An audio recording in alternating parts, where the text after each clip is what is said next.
orúkọ ńlá Jésù ẹnu Ísírẹ́lì agbé ọ̀gá fún orí ọ̀fẹ́ tó fún wa àyìn olóko fún ìyanu ìwọ Jésù yìí nínú ayé ẹni kankan agbé ọ̀gá fún ìlàjà oṣù tó kọjá yìí agbé ọ̀gá fún orí ọ̀fẹ́ tó fún wa ẹnu Ísírẹ́lì Olúwa gbọ́ ọpẹ́ wa ológo jùlọ agbé ọ̀gá Olúwa gbà yín wa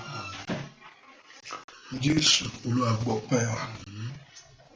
Wọ́n tó pọ̀ nípa àtàgbára wọ́n tó ní gbogbo agbára lọ́wọ́ wọ́n la gbogbo ògo yìí fún Jésù Olúwa gbọ́ ọpẹ́ wa.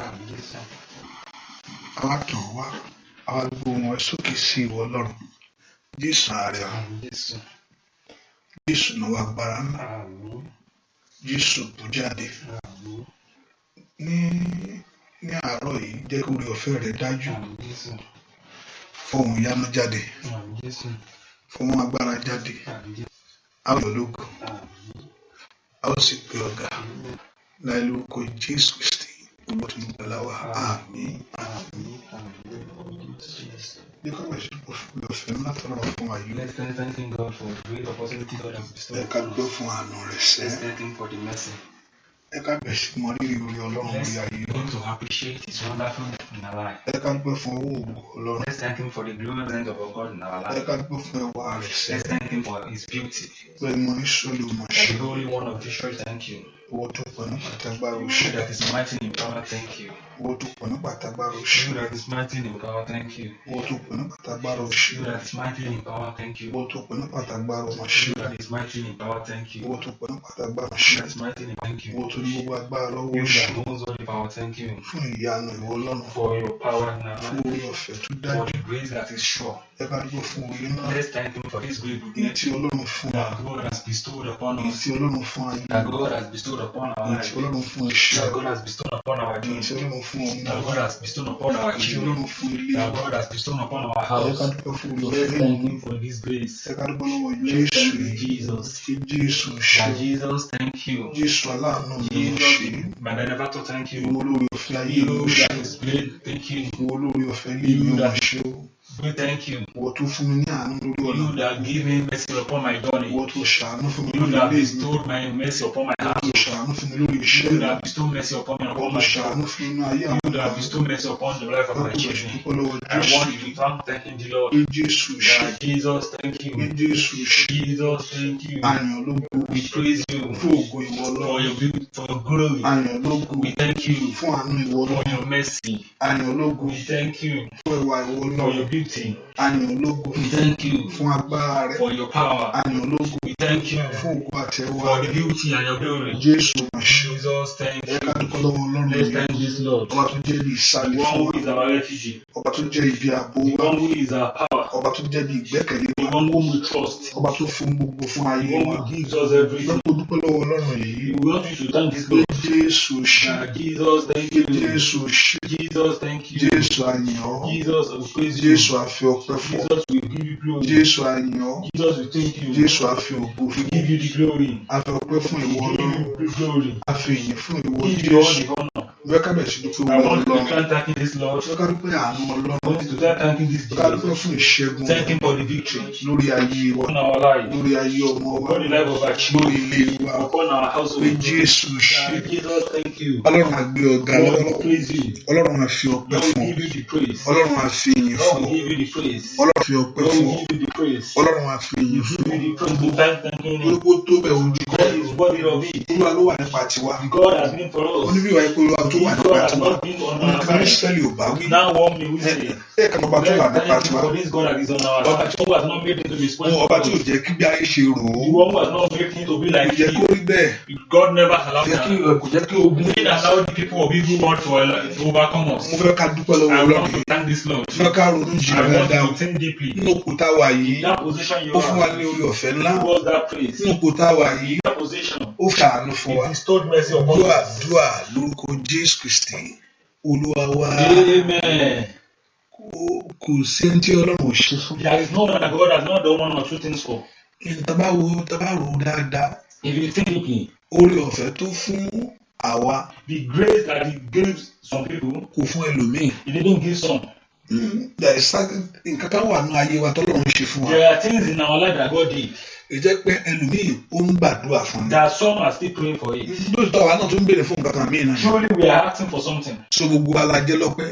We are all appreciative. Gbogbo wa la jẹ́ ní ọpẹ́. We are all owing our praise, thanksgiving. Ó múra ẹni tó ń sun títì. Someone sleeping on the road. Tẹ́ pé kò rí ibi tí ó sùn. That didn't have anywhere to sleep. Ó sì jẹ́ Ọlọ́run lọ́pẹ́. He still owes God something. Bẹ́ẹ̀ gbé àkótí ẹ̀ ní nǹkan kan homeless ni pé o ní nǹkan kan ó sì jẹ́ Ọlọ́run lọ́pẹ́. Even if you are homeless, you still owe God something. Torí pé kò sùn sínú bòjì. Because it's not been buried. Ó sì wà láàyè. He's still alive. Ìrètí wà fún ayé There rẹ̀. is still hope for his Ó life. ti parí fún ayé. It is now ended for him. So kò sẹ́ni tí ò jẹ́ Ọlọ́run lọ́pẹ́. So there is no one that doesn't owe God now. Gbogbo ọ̀nà láti jẹ́ We lọ. owe God in every aspect of life. Ẹ bá sọ pé ká lọ síwájú Ọlọ́run eléyìí tí ò ṣe fún wọn la fẹ́ sọ fún. Even want to go before the God. Á sọ fún wa fún eléyìí tó ṣe fún wa. He will tell us that he has done something that we Ọlọ́run fẹ́ ká ronú tilẹ̀ dáadáa lórí That is rẹ̀. why we want us to think deeply. Fún oore tí Ọlọ́run ṣe. What God has done. Fún àǹfààní láti Ọlọ́run For the ṣe. opportunity God has given us. Lábẹ́ àkóso ohunkóhun tá à ń béèrè fún. Under every circumstances, A sì jẹ́ Ọlọ́run lọ́pẹ́. we still owe him something. A sì jẹ́ Ọlọ́run We lọ́pẹ́. still owe him something. Ọlọ́run fẹ́ kó dá ọpẹ́ yẹn That padà is why I fún. want you to return the Pé glory. Ọlọ́run ò ṣe. That the Lord thank you. Ó ṣe lórí ilé mi. And thank you over my household. Ó ṣe lórí ayé ọmọ Thank mi. you over the house of my Ó children. ṣe nínú ilé mi o. Over my household. Bàbá tí ò jẹ́ ń dààmú. The one that not made me to suffer. Ọ̀yìn Jésù ṣe o. Thank you, Jesus. Bẹ́ẹ̀ kó dúpẹ́ lọ́wọ́ Ọlọ́run I yìí. want you to thank him. Jésù ṣe. Jesus, thank you. Bẹ́ẹ̀ kó gbé Ọlọ́run I want you to Bẹ́ẹ̀ exalt kó him. dúpẹ́ orí I gbogbo want yìí. you to thank him for what he Bẹ́ẹ̀ kó has done. dúpẹ́ àánú tá I a rí want you gbà. for the mercy you Bẹ́ẹ̀ ká receive. dúpẹ́ kó orí I want you ọ̀fẹ́. to thank him for the Bẹ́ẹ̀ ká grace. dúpẹ́ fún Thank him ìṣẹ́gun. for the victory. Ọba tó bá wa ń jà ìṣẹ́gun tó fún wa ní Who ìṣẹ́gun. gives us victory. Ìṣẹ́gun lójú àlá. Victory over when Christ sleeping. Tàbí lójú ayé. Or even while alive. Gbogbo àgbà tá à ń tá wà ní ọkọ̀. Whenever we are dying Ọba tí ò in our jẹ́ kí vehicle. ibi àjálù jálù God wá. who has not made us to have a better Ọba accident. tó rí èrò Kristo èrò sí ayé God who wa. has good thoughts for our life. Ó ní Sátánì òro ibi kan kòró rere lọ́jọ́ kan fún They wa. who never thought of good things for your life. Ṣùgbọ́n gbogbo èrò rẹ̀ lọ́lọ́run yí But dà. all his thoughts, God made it Gbogbo evil. ètò rẹ̀ fún ayé wa lọ́run bàjẹ́. God made all his thoughts. Bẹ́ẹ̀ láà sì gbé níwájú Ọlọ́run yìí o. And that is why we are not perfect, and we are not even perfect for the Ṣùgbọ́n ó fún wa ní orí ọ̀fẹ́ God give us this grace. Yẹ ká dúpẹ́ fún ohun tó ń Let's ṣe. thank him for what he's doing. Jésù mà ṣe o. Jesus, thank you. Jésù ṣe o. Jesus, thank you. Jésù ṣe o. Jesus, thank you. Jésù ṣe o. Jesus, thank you. Jésù ṣe o. Jesus, thank you. Jésù ṣe o. Jesus, thank you. Ọlọ́run mo yìn ọ́. Lord, I praise you. Ọlọ́run á gbé ọ̀gá. Lord, I praise you. Ọlọ́run á fi ọpẹ́ fún. Lord, I give you praise. Ọlọ́run á yìn ọ́ fún ìyanu. I thank you for the Ọlọ́run á gbé ọ̀gá fún ògo. I exalt you for the glory. Ọlọ́run á gbé ọ̀gá fún ìwọ tó dáṣọ àṣírí bò You wá. that have covered us with your Ìwọ blood. tó jẹ́ kí a ṣe àṣírí wá tú. The one who has not made us to be. Ìwọ tó jẹ́ kí a ṣe àṣírí wá tú. The one who has not made us to be. Jésù ṣe o. Thank you, Jesus. Jésù ṣe o. Thank you, Jesus. Dúpẹ́ lọ́wọ́ Ọlọ́run fẹ́ kó fún orí ìlọsíwájú rẹ̀ sẹ́wọ̀n. I want you to go into his presence Dúpẹ́ to lọ́wọ́ thank Ọlọ́run him. Jésù Thank you, ṣe o. Jesus. Jésù ṣe o. Mẹ́kọ̀ọ́ Thank you, dúpẹ́ lọ́wọ́ Ọlọ́run. Jesus. Thank you, Jesus. Jésù ṣe. Thank you, Jesus. Alágbára ṣe. Thank you, Jesus. Alágbàwí ẹ̀dá ọmọ ṣe. Thank you, Jesus. Jésù ṣe. Thank you. Ó ṣé o bàbá. Ó ṣé o Jésù. Ó ṣé o bàbá. Ó ṣé o Jésù. Ọba tí ó jẹ́ ń dòkú. Ọba tí kò jẹ́ ń ṣọ̀fọ̀. Ọba tí kò jẹ́ ń filẹ̀ bóra bí aṣọ. Ó ṣé o bàbá. Ǹjẹ́ kó dúpẹ́ lọ́wọ́ Ọlọ́run yìí. I want to thank this God. Ó ṣé o bàbá.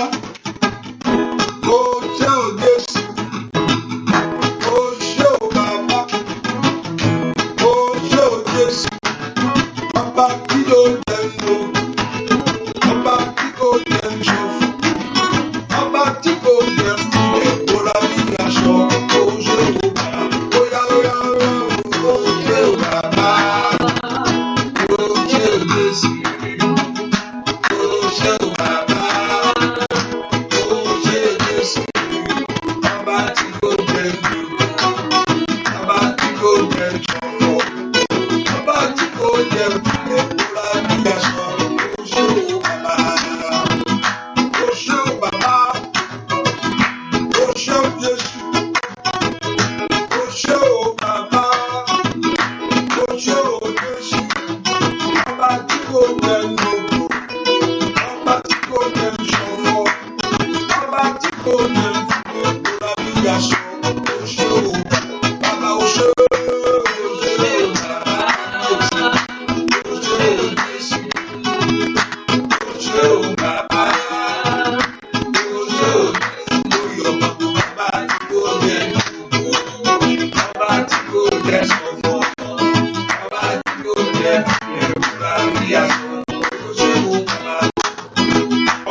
Ṣeun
Money ọ̀tá fẹ́ kí ayé ẹni ṣubú ká ayé ẹni má dìde mọ́. Enemy wants our life to come to completion. Ọlọ́run ni ò gbà fún. God that didn't allow that. Ohun tí ọ̀tá rò tí Ọlọ́run bá ṣe wa lójú. What enemy is thinking of. Fún ohun tó ti ṣe nínú ayé wa. For what you have done in our life. Láàárín ohun tí Ọlọ́run ti ṣe la ohun tó ti ṣe fún wa la ọ̀pọ̀lọpọ̀ oore tó ṣe fún wa pọ̀ ju oore tàrí lọ. What we actually did for us is more than what we see.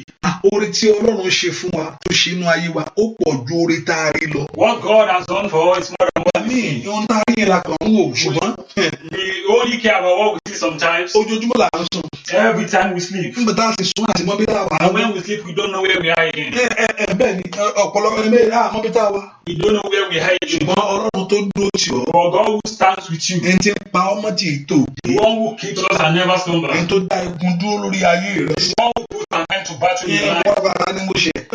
Sátánì làgẹ́ ṣe. You will see that who did I already? Sátánì ló ń bínú.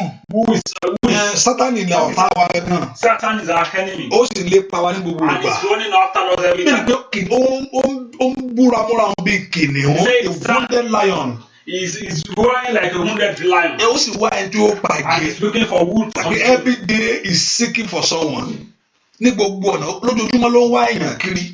Every day he's looking for someone to consume. Ṣùgbọ́n ọba tí òjò orí wọ̀ jẹ́. But God never allowed him to Sọ pé suffer. dá ọpẹ́ yẹn padà fún Ọlọ́run To yìí. return the glory back unto Ọlọ́run him. mi ò ṣe. Now my God thank Ọlọ́run you. mi ò ṣe. My God thank you. Ọlọ́run mo yìn ọ́. My God exalt you. Ọlọ́run mo mú ọpẹ́ yìí My wá. God I brought my praise Gbọ́ before you. àdúrà lórúkọ Jésù Kristi Olúwa tó lùgbàlà wá. Ẹ Amen. ká sọ fún Ọlọ́run. Let's now tell God. Ọlọ́run tó ṣóṣe fún wa àtúndí ẹlẹ́ṣẹ̀ níwájú rẹ̀ We sẹ́. are sinner before that Ẹ God. ká sọ fún Ọlọ́run. Let's tell God. Ọlọ́run mo tọ̀ wá. Lord, I've come unto you. Èmi ẹlẹ́ṣẹ̀ tí ò I yẹ am o. a sinner that is not worthy. Èmi tí ò tẹ̀ ẹ̀tọ́ láti I'm tọ́jú not àjò rẹ̀. worthy of being in your presence. Ṣùgbọ́n ṣàánú But fún mi. have mercy upon me. Jẹ́ aláàánú rẹ̀ gbà Let me lónìí. receive your mercy today. Olúwa ṣàánú ayé Lord, mi. bestow mercy upon my Kó bẹ̀ sí life. orúkọ Jésù Begin to tó call the name of pé Jesus. kí Ọlọ́run kó fi àánú And gbà wá. God should do his mercy. Olúwa ṣàánú fún mi. And have mercy Olúwa upon me. ṣàánú fún Have mi. mercy upon me. Olúwa ṣàánú fún Have ayé mercy upon my life. Olúwa ṣàánú fún Have ayé mercy upon my life. Ọlọ́run lanu Open gbàdúrà your mouth. orúkọ Jésù ọba tó pọ̀ nígbà tí a bá lórúkọ ní Olúwa ṣàánú fún mi.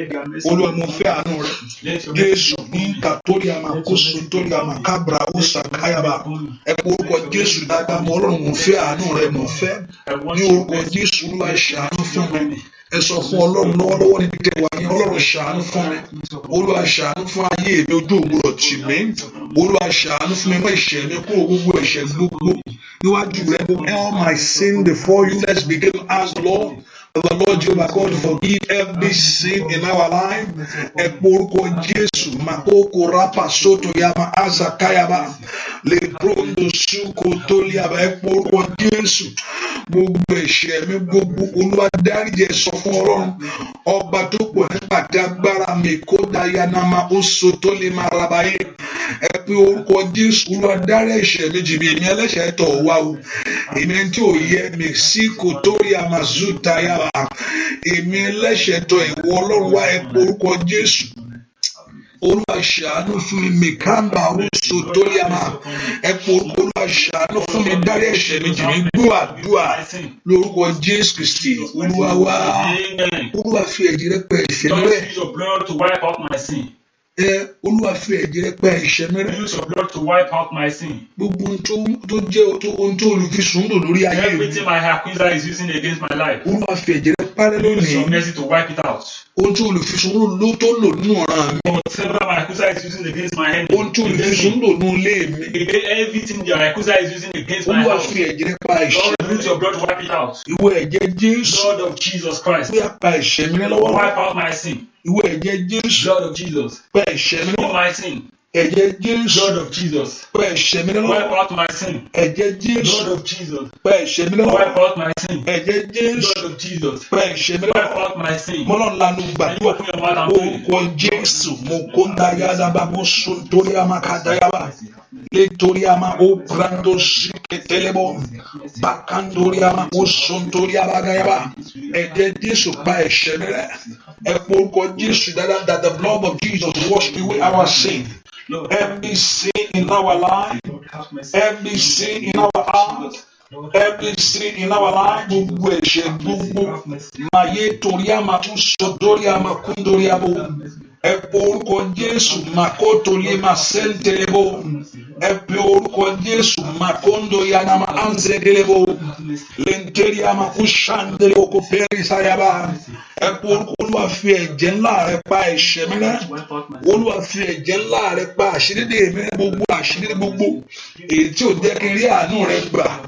Ẹ pé orúkọ Jésù gbogbo àṣírí gbogbo èyí tí ò jẹ́ lórí ọ̀fẹ́ rẹ̀ gbà. Ẹ pé orúkọ Jésù Olúwa fi ẹ̀jẹ̀ ńlá rẹ̀ parẹ́ lọ́wọ́lọ́wọ́. Somebody lift your voice to God. Ẹ pé orúkọ Jésù ní nítorí àmà ó sùn torí àmà màtórí àmà ó ṣàdárí àmà ó kàpí àmà. Le pronto son torí amako blended delebo. Ẹ pé orúkọ Jésù Olúwa fi ẹ̀jẹ̀ rẹ̀ fa ẹ̀ṣẹ̀ mi rẹ́. Somebody lift up voice to God. Ẹ pé orúkọ Jésù Olúwa fi ẹ̀jẹ̀ ńlá rẹ̀ pa ẹ̀ṣẹ̀ mi rẹ́. Ẹ̀jẹ̀ Jésù wẹ ayé mi lónìí. Ẹ̀jẹ̀ Jésù wẹ ayé mi lónìí, wẹ ayé ọmọ mi. Gbọ́ àdúrà lórúkọ Jésù Kristi Olúwa wa. Ẹ sọ fún Jésù gbogbo ẹ̀ṣẹ̀ mi. All my sin. Èyí tí olùfisùn ń lò. That my accuser is using. Mo ní nǹkan tó ṣílẹ̀ kún fún nǹkan ni. Things open doors for another thing. Gbogbo ẹ̀ṣẹ̀ mi. All my sin. Èyí tí olùfisùn ń lò. That my accuser is using. Tó bá ẹ̀ṣẹ̀ mi. My sin. Èyí tó ẹ̀ṣẹ̀ ràn mí. The sin of my generation. Èyí tó wá béèrè fún ìdájọ́. That is asking for judgment. Àbí fún ìjìyà. Or asking for punishment. Olúwa fi àánú gbà mí. Use your mercy to save me. Gbogbo ẹ̀ṣẹ̀ tí mò ń bá tí mò ń pinnu ẹ̀. All my sin that I'm sharing from you. Ó ní tí ẹlẹ́ṣẹ̀ bá ń jìyà. He said when sinners are suffering. Gbígbé olódodo máa ń forí kó bẹ́ẹ̀. The righteous will also have some part of it. Gbogbo ẹ̀ṣẹ̀ tí mò ń forí kó. All my sin that I'm. Ẹ̀ṣẹ̀ tèmi náà ti ń jẹ mí níyà. My sin that I'm suffering from. Ẹ̀ṣẹ̀ mi tí olùfisùn ń lò. My sin that I'm accuser is. Ẹ̀ṣẹ̀ tó béèrè fún ìdájọ́. My sin asking for. Lórí ayé mi sẹ́. Over my life. Olúwa lo ẹ̀jẹ̀ rẹ lórí ẹ̀. Use your blood over it. Ẹ̀jẹ̀ Jésù tó fún gbogbo ẹ̀. Olúwa lo ẹ̀jẹ̀ rẹ lórí ẹ̀. Use your blood over it. Olúwa lo ẹ̀jẹ̀ rẹ lórí ẹ̀. Blood over it for it. Olúwa lo ẹ̀jẹ̀ rẹ Use lórí your ẹ̀. blood to clean it. Olúwa lo ẹ̀jẹ̀ rẹ lórí Use your ẹ̀. blood to clean it. Olúwa lo ẹ̀jẹ̀ rẹ Use your lórí ẹ̀. blood to clean it. Ìdí tó fi kú nìyẹn. That is why he died. Olúwa fi ẹ̀jẹ̀ pa ẹ̀. Fi àánú gbà mí. Fi àánú rẹ tú mi sílẹ̀. Fi àánú rẹ tú mi sílẹ̀. Lu agbára ẹ lórí ìfisẹ́. Lu agbára ẹ lórí ọ̀rọ̀ mi. Lu agbára ẹ lórí ayé mi. Láti pa gbogbo àṣírí rẹ. Láti mú gbogbo àbàwọ́n kúrò. Lu agbára ẹ lórí ayé mi. Lu agbára ẹ lórí ayé ọmọ mi. Lu agbára ẹ nínú ilé mi. Láti pa gbogbo ẹ̀ṣẹ̀ náà rẹ. Àmọ́ ńlá ló gbàdúrà. Ẹ̀jẹ̀ Jésù kó parẹ́. Ìkàbàbọ̀ dàlí máa bó sàdélébọ̀. Lè brendo sí kẹlàwà. Àánú fọ̀hún fún mi. Àánú fọ̀hún fún mi. Orí ọ̀fẹ́ dájú fún ayé mi. Orí ọ̀fẹ́ dájú fún ilé mi. Orí ọ̀fẹ́ dájú fún ayé ọmọ mi. Gbàdúrà lórúkọ Jésù Kristi Olúwa wa. Olúwa ṣàánú fún mi. Lord have mercy upon me. Mo ní Ọlọ́run yìí kò ṣe é bájà kò ṣe é mú. This God you cannot fight with him. Ohun tó bá wù ní ó ṣe. He does whatever he likes. Ohun tó bá wù lọ́rùn máa ń ṣe. He will do whatever he likes. Kò ṣe é mo ní Ọlọ́run know that pé Ọlọ́run yóò ṣe bájà. You cannot fight with this God. Ẹgbẹ́ kò ṣe nǹkan kan fún mi mò ń lọ kí àárín ìbò. Ó yá máa ń bèrè fún àánú. Ask for the mercy. Kò sí Ọlọ́run ní ẹ̀mí ìsì ẹ̀ mọ́ I'm not a Christian I'm not a child of God kẹ́hìn olú ẹ̀ ló tún máa tún jìyà.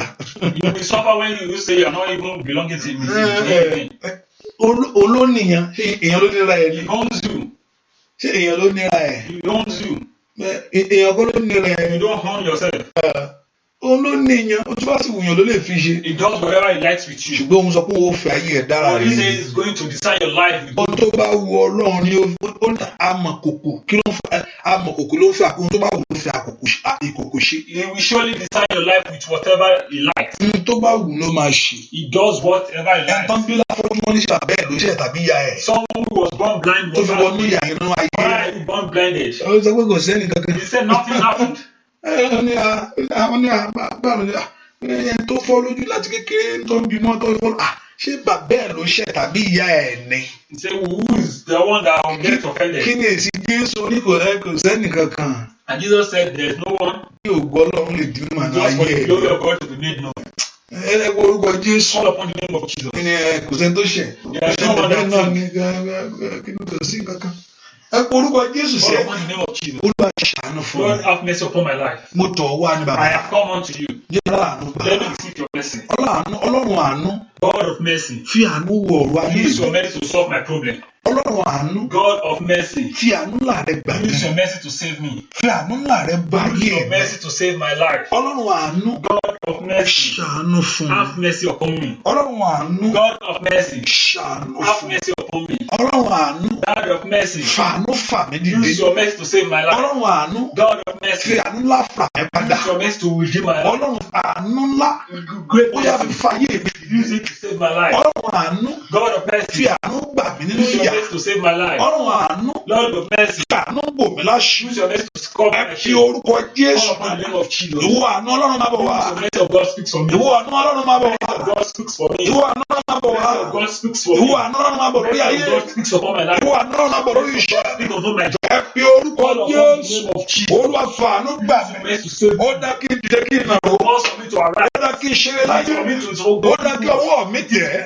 Ó dá kí èmi náà rí oore. I want to point Ẹ out fi good news. orúkọ Jésù. Call upon the name of Níbi Jesus. tẹ́ ẹ wà ẹ́ sẹ́. Wherever you are, Ṣàánú fún have mi. mercy upon me. Ṣàánú Have fún mi. mercy upon me. Fi àánú rẹ wo ayé mi wò. To redeem my Fi life. àánú rẹ wo Use ayé your mi. mercy to redeem Ìwọ my Ọlọ́run life. àánú. You the God of mercy. Ìwọ Ọlọ́run àánú. You the God of mercy. Jẹ́rà àánú rẹ Let me gbà. receive your mercy. Ìkàbà ṣàánú fún ayé mi. Upon my life. Àbọ̀lọ́ lanu gbàdúrà. Àánú rẹ mò ń fẹ́. Mercy of God come upon my life. Ìnàrọ̀bà ó sọ tó lé àmà.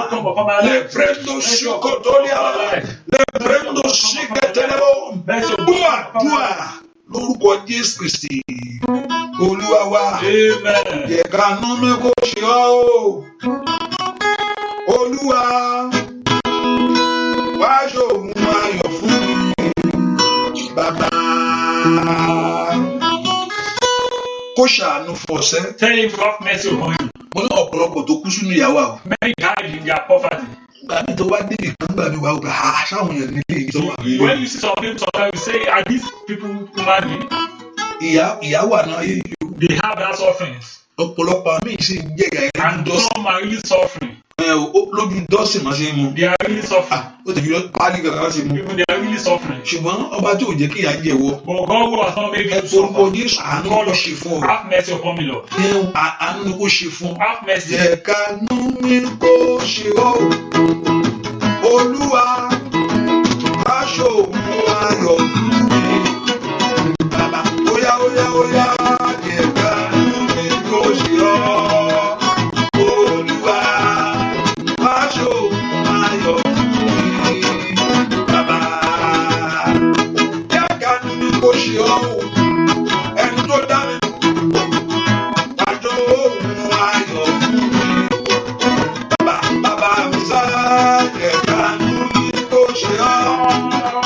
Olúwa wá ṣòun ayọ̀ fún mi.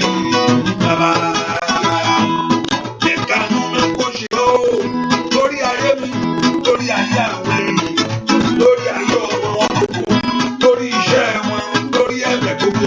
Óyá óyá Olódùmarè jẹ́ kánú mi kò ṣe ọ́. Olúwa wá ṣòun ayọ̀ fún mi. Óyá nínú ọdún yìí bàbá mi jẹ́ kánú mi kò ṣe ọ́. Olúwa wá ṣòun ayọ̀ fún mi. Bàbá wá ṣòun ayọ̀ fún ayé mi.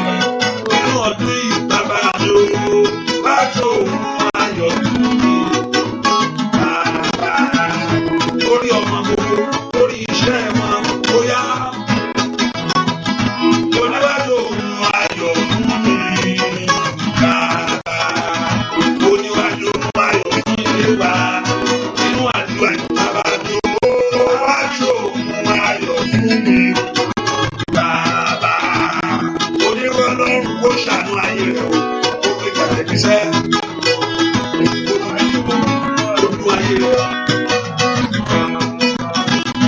Oníjẹ́ kanú mi kò ṣe ọ́. Olúwa wá ṣòun ayọ̀ fún mi. Bàbá jẹ́ kanú mi kò ṣe ọ́. Olúwa o wá ṣòun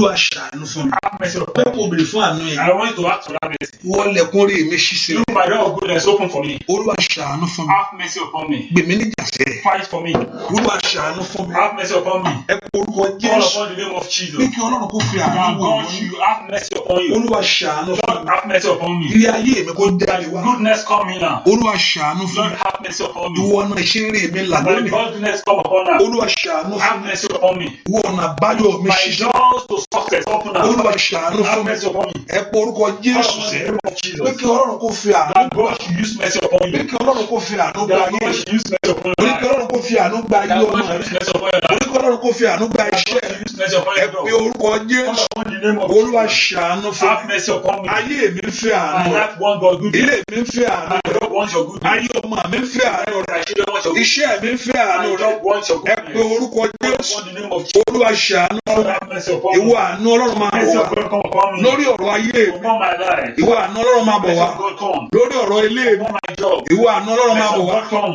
Lórí iṣẹ́ mi. Upon my job. Ọmọ Ọlọ́run lanu gbàdúrà. Open your mouth. Orúkọ Jésù yẹn sẹ́. Upon the name of Olúwa Jesus. ṣàánú fún mi. Olúwa ṣàánú fún mi. Olúwa ṣàánú fún mi.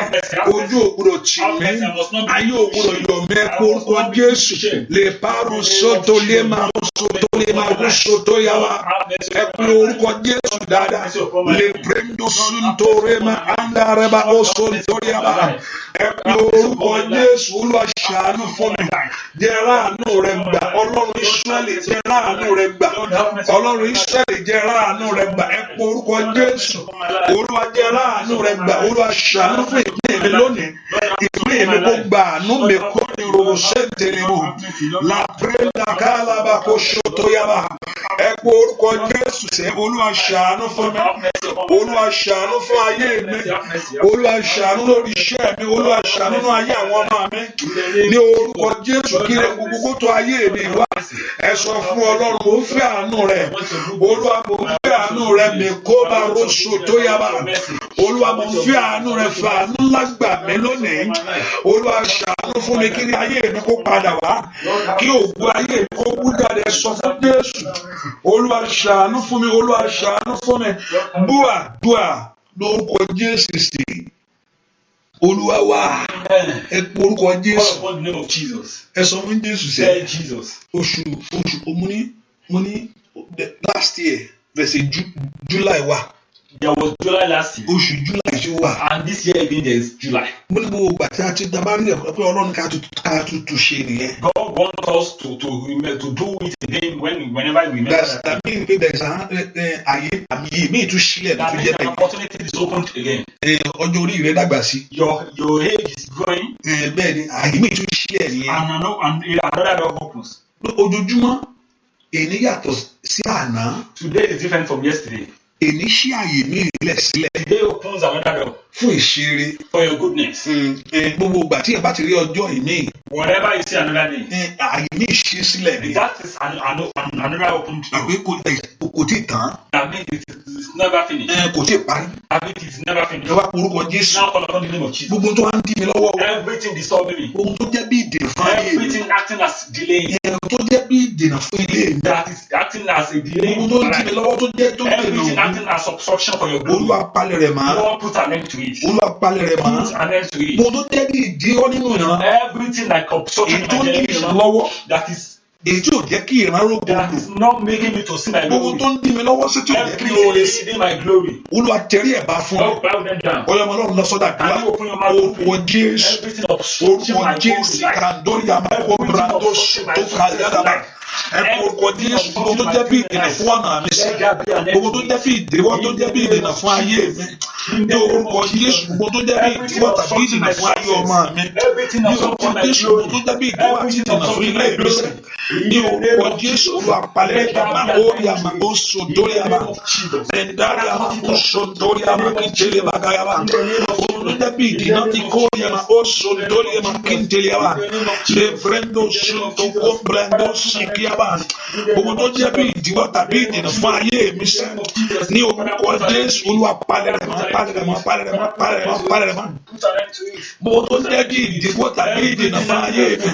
Ní orúkọ Jésù tó jẹ́ bí ìdíwọ́ tàbí ìdènà fún ayé ọmọ mi. Lè fowó sọ́ńtórí àmàkáyàbá. Gbogbo tó jẹ́ bí ìdíwọ́ tàbí ìdènà fún ilé mi. gbogbo ní orúkọ Jésù Olúwa parẹ́ mọ́ ní orúkọ Jésù Olúwa parẹ́ mọ́ gbogbo tó jẹ́ bí ìdíwọ́ tàbí ìdènà fún ọ̀nà mi sẹ́ ẹ fi orúkọ Jésù gbogbo tó jẹ́ bí ìdíwọ́ tàbí ìdènà èyí tó jẹ́ kí ògo yẹn bú jáde gbogbo tó ń dí ẹ̀bì àdúrà lọ́wọ́ gbogbo tó ń dí ìrì àdúrà lọ́wọ́ gbogbo tó ń dí ìyanu àdúrà lọ́wọ́ gbogbo tó ń dí àṣeyọrí lọ́wọ́ ohunkóhun tó lè jẹ́ tó dàbí ìdènà agbára òkùnkùn ní kàtà ètekéte ní ìmọ̀kímọ̀ ní àyíká àtàyídà ní gbogbo nǹkan tó jẹ́ bí ìdíwọ́ àti ìdènà fún ẹ̀bẹ̀ mi sẹ́ ẹ fi orúkọ Jésù Olúwa parẹ́ rẹ̀ mọ́ ní orúkọ Jésù Olúwa parẹ́ rẹ̀ mọ́ gbọ́ àdúrà lórúkọ Jésù Kristi Olúwa wa orúkọ Jésù lọ́wọ́ tó ń pọ́n ayé mi lójú from everything punishing my life. Gbogbo tó ń pọ́n mi lójú lónìí Everything punishing my life. Olúwa fi òpin sí. Father, put an end to it. Ayé pọ́nyàn lójú. People make you suffer, can make you suffer. Ayé ó máa ń pọ́nyàn lójú. People can make you suffer. Gbogbo tó ń pọ́n ayé mi lójú. Everything suffering my life. Gbogbo tó ń pọ́n iṣẹ́ mi lójú. Everything suffering my job. Nígbà tí èèyàn fẹ́ ṣe When you want to gbà that you are struggling. Ohun tó wù ọ́ kò jẹ́ kó ṣẹlẹ̀. That thing that you like is not Ohun happening. tó sì wù ọ̀pọ̀lọpọ̀ kò ń ṣẹ̀ṣẹ̀ gbà mí. And whatever you like sometimes is not Ṣé true. àìṣẹ̀ nítorí pé ẹ̀ṣẹ̀ ni Ọlọ́run fi fún ẹ. That is a sin. Oríire náà ló wù ọ́. There are good things that there is a good thing that you like. Àṣeyọrí náà wù ọ́ láyé That ni. success that you want. Kò sí nǹkan tó burú jù mbẹ̀. There is nothing bad. Ṣùgbọ́n gbogbo tó wá ń pọ́nyàn lójú. But whatever now make you to Tó suffer. wá fẹ́ sọ ètò tó wù ọ́ di ìdá. That now want to make that thing that you like a Ètò wá sọ di ìjìyà ní That now ayé. make it like turn into a punishment. Ètò sọ di làálàá That náà. make you to struggle before Wọ́n wá getting fi it. òpin sí. Father, let there be an end to Mo it. sátọ̀ I wá. have come to you. Olúwa mo sátọ̀ I wá. have come to you. Olúwa fi òpin sí. Put an end to it. Gbogbo tó ń dààmú ìpín ẹ̀. Everything disturbing my Gbogbo tó ń dààmú destiny. ìpín ayé ẹ̀. Everything disturbing Gbogbo the tó ń dààmú success. ìpín ayé ọmọ. Everything disturbing my Gbogbo tó ń success. dààmú ìpín iṣẹ́. Everything disturbing my Olúwa glory. fi òpin Father, sí. put an end to Òpin it. débá lónìí. Let there be an end to it. Òpin débá Let there be an end to it. Ó yẹ Can gbàdúrà. you turn it to prayer? Orúkọ In the name of Jésù. Jesus. Let there be an Ìgbà end máa bá to bó it. so So tó. everything Ẹ not sọ fún Ọlọ́run kó fi òpin sí. Ní gbogbo tó pọ́n ayé mi lójú, gbogbo tó ń dààmú ọkàn mi, tó ń dààmú iṣẹ́ mi. Ẹ pé gbogbo tó ń dààmú ilé mi, tó ń dààmú ìrìn àjò mi. Gbogbo tó ń dààmú iṣẹ́ rẹ, tó ń dààmú àṣeyọrí yẹn. Gbogbo tí ò fẹ́ kí orin rẹ kó wọlé tó ṣẹlẹ̀ lásìkò. Olúwa fi òpin sí mo kàtà yàda bàbá sọ́tò lé bàbá. Lẹ́tọ̀ kàndé yàbá mo ṣàndé yàbá. Lẹ́pẹ̀rẹ̀dọ̀ sọ́tò kàdé máa mo sì gé yàbá. Lẹ́pẹ̀rẹ̀dọ̀ sí mo tà ní ẹgbẹ́dẹ́ yàrá. Nínú ayé àwọn ẹ̀yà Olúwa fi òpin sí. Ní orúkọ Jésù Jésù rí àmà ọ̀dà yàrá. Nítorí àmà obìnrin ló ti kéré bọ̀. Ìgbàgbà ó sọ́tò ní àmà wọn tó dààmú ayé mi. Dúà lórúkọ Jésù Kristi Olúwa wa. Ẹ sọ fún Jésù. Olúwa mú òkùnkùn àti iṣẹ́ rẹ̀ kúrò ní ayé mi. Father, take away devil and his work in my life. Òkùnkùn. Darkness. Olúwa mú òkùnkùn àti iṣẹ́ rẹ̀ Take kúrò away ní ayé mi. darkness and its work in my Ohun life. tí Ọlọ́run separate ìgbà tó kọ́ dájú. Those are things that God separated Mọ́lẹ̀ life. àti He òkùnkùn. said there is light and darkness. Òkùnkùn borí ó separate ó mú He separated light and darkness. torí iṣẹ́ òkùnkùn jẹ́ kí ayé ẹni gbé. Because work of darkness will not make your life to Iṣẹ́ grow. òkùnkùn jẹ́ kí ayé ẹni tọ̀síwájú. It will not make you to progress. Àgbà tí Ọlọ́run bá mú kúrò. Until when God puts an end Ẹ to pe it. orúkọ Call Jésù. upon the name of Gbogbo iṣẹ́ Jesus. òkùnkùn ní àyè. Every work of darkness in my life. Gbogbo iṣẹ́ òkùnkùn ní àyè tẹ́gbẹ́. Work of darkness of not being like Gbogbo my iṣẹ́ name. òkùnkùn ní kéèyàn máa ṣe ojú ẹ̀kọ́ sí Every lásìkò. work of darkness not making me to do those Àkókò things. wà fún gbogbo láyé. Everything has time in Nígbà life. tí o bá ti tẹ̀lé àkókò And ìlànà. whenever you don't get that time, Gbogbo tó fẹ́ kí ọjọ́ lọ máa yẹ lọ́wọ́. whatever one day to lead Ìdíjú you, fẹ́ mú àyẹn. that means want to do Ẹ sọ fún Jésù Said Jesus. nínú oṣù yìí o. In this month, Èyí tó tún fún mi ní orí ọ̀fẹ́ rẹ̀. you are giving me that chance. Nínú ọdún èyí tó tún fún mi lórí In ọ̀fẹ́. this year, you gave me that Nínú ayé chance. ìkan tó fún mi lórí In this ọ̀fẹ́ year, rẹ̀. you give me that Gbogbo chance. iṣẹ́ òkùnkùn. Every work of Nínú darkness ayé mi in parẹ́. my life. Gbogbo iṣẹ́ òkùnkùn. Every work of Ní darkness orúkọ in Jésù. the name of Jesus. Parẹ́ nínú ayé mi. Destroyed in my life. Gbogbo iṣẹ́ òkùnkùn. Every work of darkness. Parẹ́ nínú ọ̀nà Put an mi. end to it. Gbogbo iṣẹ́ òkùnkùn. Every work of darkness. Parẹ́ nínú àgọ́ ara mi. In my life. Gbogbo iṣẹ́ Every òkùnkùn. work of darkness in my Parẹ́ life. nínú ilé mi. Clear them in my Gbogbo house. iṣẹ́ òkùnkùn. Every work of Parẹ́ darkness. nínú ayé ọmọ Be mi. cleared in life. Gbogbo iṣẹ́ òkùnkùn. Every work of Parẹ́ nínú darkness. àgọ́ ara. Be cleared in my body. Oyè ọmọlọ́run yá lọ In gbà. my prayer. Orúkọ In the name of Jesus.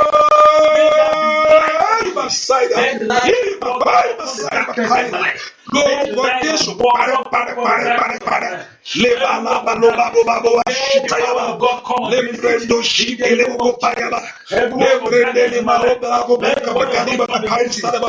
Lórúkọ Jésù gbogbo ṣẹ́kù kúrò Jésù kó bẹ̀sẹ̀ parẹ́. Lórí bísíǹsì yẹn lórí ayé àwọn èèyàn.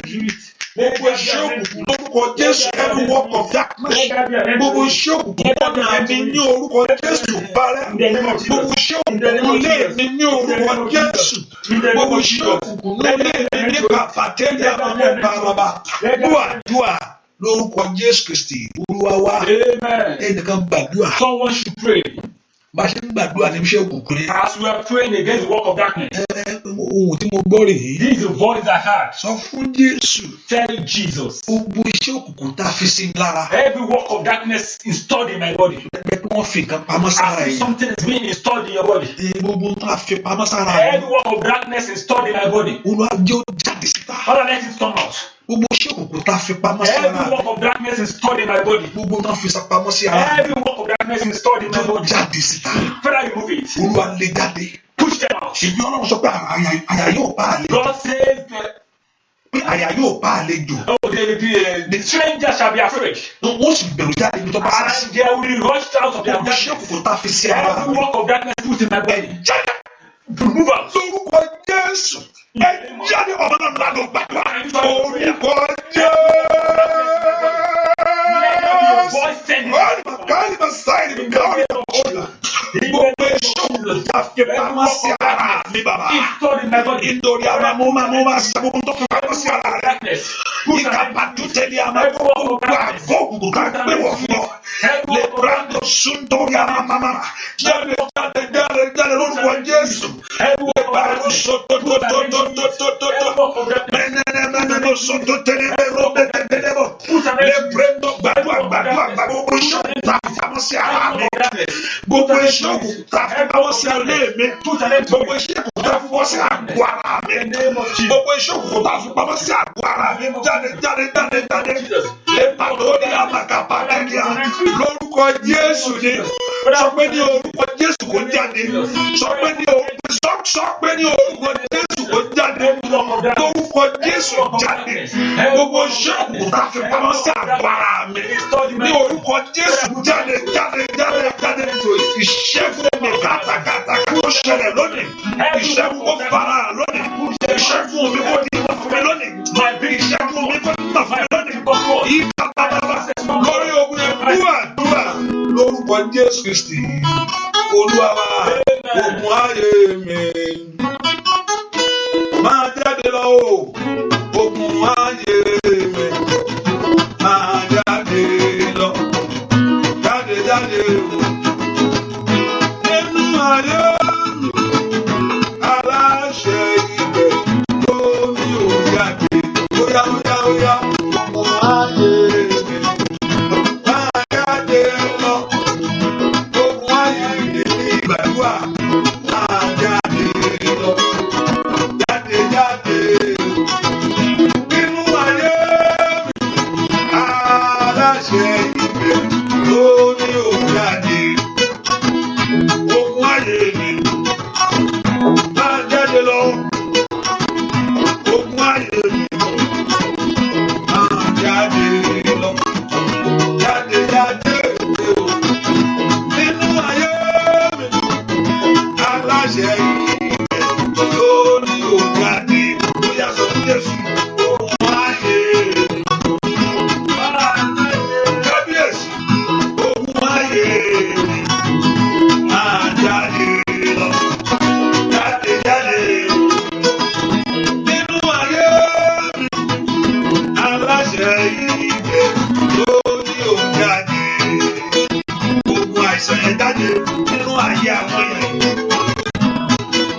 lóní òjáde bóyá lókun ayé lórúkọ Jésù máa jáde bóyá lókun ayé ayé èṣù ńlá máa jáde o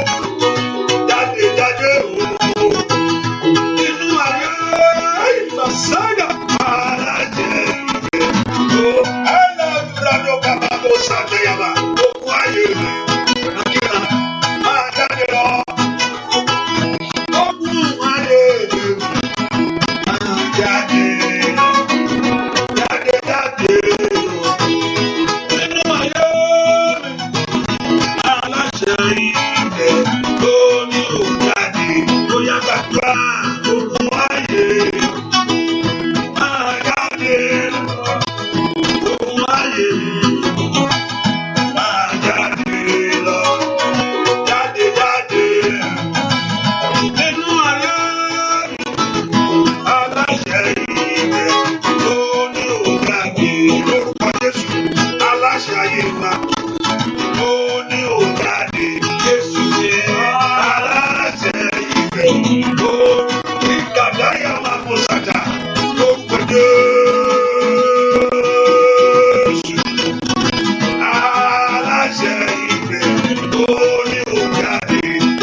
Everything dream.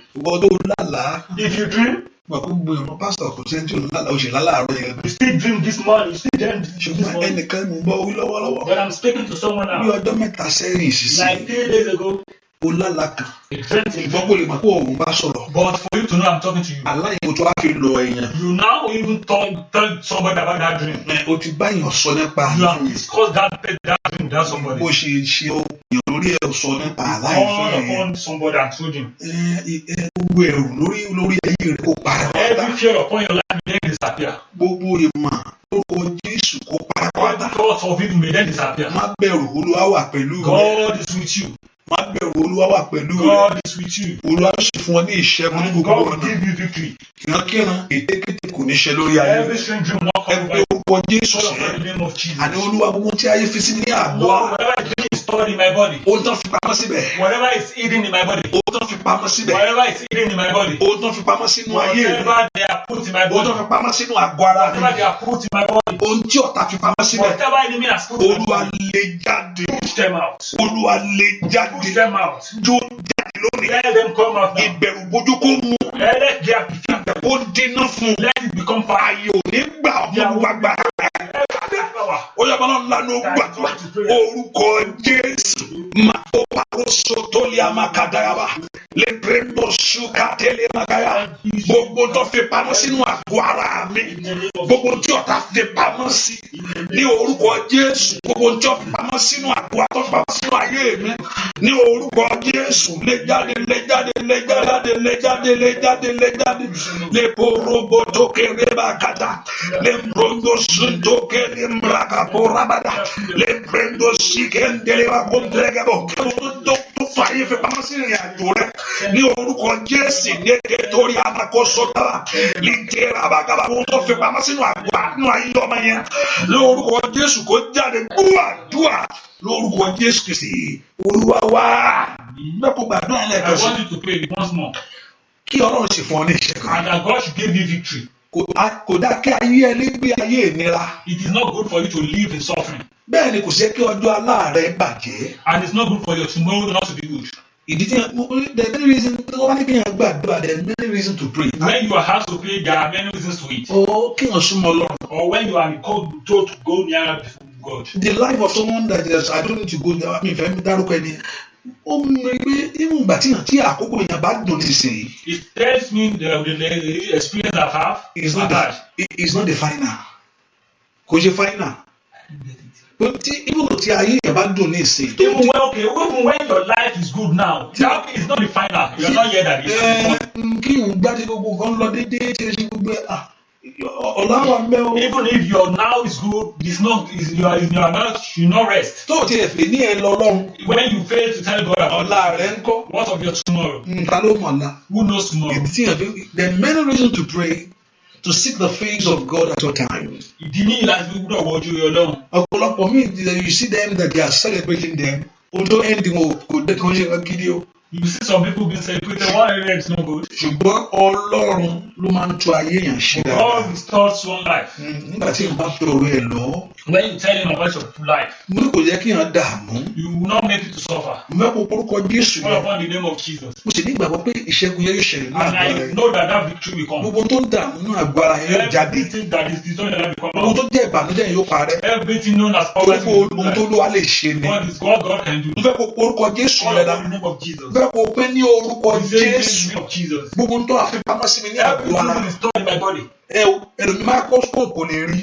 Microscope cannot see. Ọ̀pọ̀lọpọ̀ àfikọ́ sọ̀rọ̀ dẹ̀ ìkàkàṣà ń ṣe òun lára ìkàkàṣà ń ṣe òun. Dókítà kankan kò ní mọ̀ wọ́n mọ́. Microscope now doctor cannot see. Ṣùgbọ́n Ọlọ́run mọ̀ dọ́kọ̀ Jésù God knows it and Jesus knows it. Aláàánú sì ni. He's a mercy Ẹ God. pe orúkọ Jésù Call upon the name of láti Jesus. sísìn lọ. From now on. Ní orúkọ Jésù In the name mo of pàṣẹ. Jesus. Gbogbo tá a fi sí mi ní àgbà. Everything put in my body. Gbogbo tá a fi sínú ayé mi. Everything is stored in my life. Ètò ń lòdì. That is against. Ètò ń dààmú That mi. is disturbing my Ètò ń life. yọ ayé mi That lẹ́nu. is disturbing my life.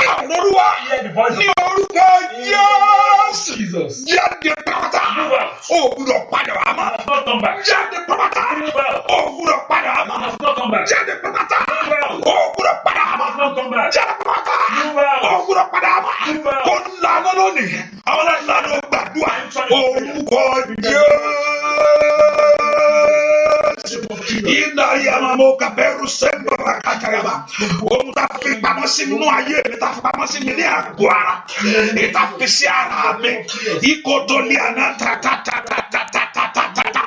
Táyì máa kọ́ pàrọ̀ ṣàṣeyẹ gbàdúrà. Ripato teteli abagaba. Librendo shigetelemo. Lateli ananoma kusheteriaba. Le doteri batiteri amakotea. Yakata. Oye. Jáde. O ta fi pamọ́ sí mi ní àgọ́ ara. Jáde. Ikatatatatateriaba. Lo prendo shintoriaba. Jáde. O ta fi pamọ́ sínú ayé mi jáde. O ta fi pamọ́ sínú ayé mi jáde. Búwàdúà orúkọ Jésù Kristi. Olúwa wá. Ẹ pe orúkọ Jésù. Call upon the name of Jesus. Mo sọ nípa agbára Ọlọ́run Ísírẹ́lì. I say in the name of the God of Israel. Ìwọ Ọlọ́run tí ò fẹ́ káwọn èèyàn dà. You God that don't want your people to be disturbed. Ètò fẹ́ tó àwọn èèyàn sí. That you want to release your people. Gbogbo tó fi pamọ́ sí àgọ́ ara àwọn èèyàn. Everything is stored in your body. Gbogbo tó wà ní àgọ́ ara. Everything there in your body. Gbogbo táyé fi pamọ́ sínú Everything iṣẹ́. enemy has put in your job. Ní àyà yóò pa àlè. He said the treasure shall be afraid and they will be washed out of their Ìṣẹ́gun ìjẹ́kó di mímọ̀ Let báyìí. this victory be made known. Amen. Ìṣẹ́gun ìjẹ́kó di Let mímọ̀. this victory be made known. Jẹ́ káwọn èèyàn kó mọ̀ pé ọmọ Let ti gba this victory ìtúsílẹ̀. be known that there is deliverance. Ẹ mọ̀ pé ogun yẹn ti ṣẹ́. Let them know that there is Jẹ́ ká mọ̀ pé ogun deliverance. yẹn ti ṣẹ́. Let them know there is Ní orúkọ a Jésù ẹ gba receive ìtúsílẹ̀. your victory. Amen. Bẹ́ẹ̀ ni ó sì rí. It shall be so. Láì lórúkọ Jésù Kristi. Olúwa wá. Amen. Ẹ pe orúkọ Call upon the Jésù. name of Jesus. Olúwa jẹ́ kí n rí ògo Let nínú. me see your glory. Jẹ́ kí ohun ògo ṣẹlẹ̀ ní ayé. Let things of glorious, let glorious things happen in my Olúwa jẹ́ kí n rí ògo mi life. lò. Let me see your glory. Jẹ́ kí ohun ògo kó ṣẹlẹ̀ ní ayé. Let things of glory happen to me. Olúwa jẹ́ kí n rí ògo mi Let lò. me see your glory. Olúwa jẹ́ kí ohun ògo ṣẹlẹ̀ ní Let ayé. things of glory happen to my Ẹ life. pe orúkọ Jésù. Call upon the name of Olúwa Jesus. jẹ́ kí n rí ògo mi lò. Let your glory come upon my Olúwa jẹ́ life. kí ohun ògo ṣẹlẹ̀ ní Let ilé. your glory come upon my Olúwa life. jẹ́ kí n rí ògo mi Let lò. me have my glory. Olúwa jẹ́ kí n rí ohun ògo Let ṣẹlẹ̀ ní your ayé. glory come upon my life. Ìwọ ọ̀nà àbáyọ ńlá. My way to success. Ìwọ ọ̀nà ìbùkún ńlá. My doors to Ìwọ success. ọ̀nà àṣeyọrí ńlá. My doors to success. Ọwọ́ ògo ńlá ní ayé mi. Oyè ọmọ sọ́gbàdúrà. Olúwa jẹ́ kí n rí ohun ògo mi lò. Jẹ́ kí ohun ògo ṣẹlẹ̀ ní ayé mi. Iko la mama sonto ya bagaba. Le prendo shitele bakayaba. Le prendo shikeyaba. Le ke baba kontori ya baketeyaba. Joshele. Dua. Lórúkọ Jésù Kristi, Olúwa wa. Amen. In about a few minutes now, and I don't know, some people text here. I see yesterday. I don't know whether you still want to. I'm going to open. Just text me. You have a thanks. You have a testimony, so I will be able to call you. I know why. Don't. When I say people call, you know. So it will not. But if you call me and I look at it, I'm money testimony. So I will just call you. So I easy and couldn't back because I within back much. So I'll just look at it and those that say they have a testimony, be able to give their testimony. And yet, Jesus. Call upon the name of Jesus. The God of Israel. Let miracle happen in my life. Let my glory happen. Let my glory come upon me. Let my glory come upon me. That miracle I've been expecting.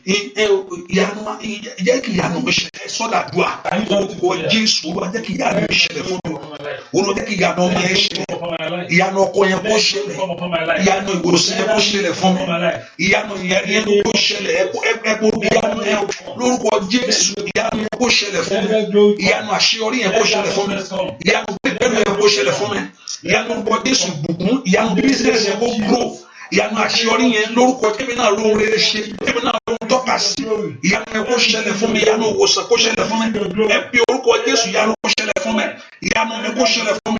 Ìyanu mi kò ṣe dùà lórúkọ Jésù Kristi Olúwa wa. Nǹkan ní olè ṣẹlẹ̀. Something that can happen.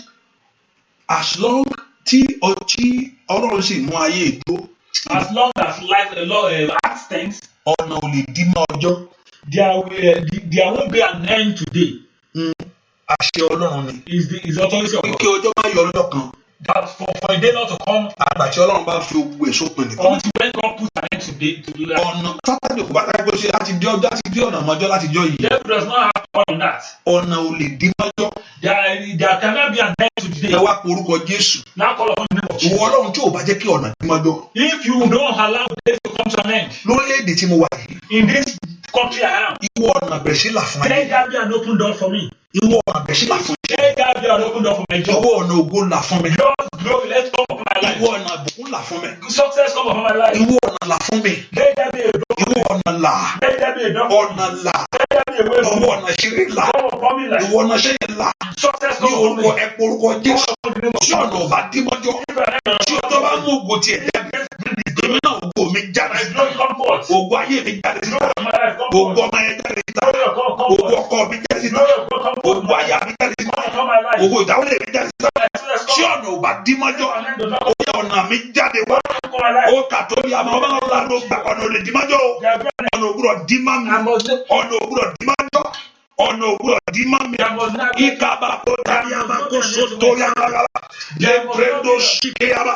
Le prendo shikeyaba. Le prendo shikelebo. Makotoli makoraba gaba. Le prendo shikelebo gaba.